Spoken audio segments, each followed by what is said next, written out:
আসসালামু আলাইকুম। আজকে আমরা কথা বলবো হার্টের বাইপাস সার্জারি নিয়ে।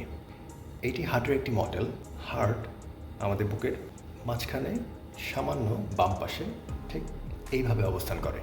হার্টের বাইপাস সার্জারির জন্য আমরা বুকের ভিতর থেকে ধমনী নিই, যেটাকে আমরা রিমা বলি।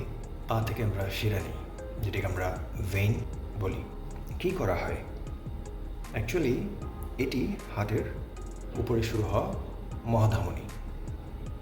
এটি লেফট ভেন্ট্রিকল, এটি হার্টের অ্যাপেক্স। এখানে দেখেন লাল এবং নীল রং দিয়ে কতগুলি রক্তনালী দেখানো হচ্ছে। এগুলোকে আমরা বলি করোনারি আর্টারি। স্রষ্টা আমাদেরকে এত সুন্দর করে বানিয়েছেন।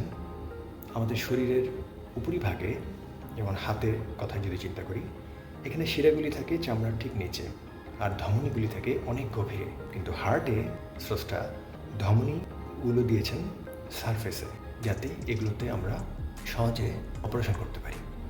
খুব বেশি মাংস কেটে খুব গভীরে যাওয়া প্রয়োজন হয় না। এখানে যেমন একটি রক্তনালী দেখা যাচ্ছে, যেটিকে আমরা বলি এলএটি।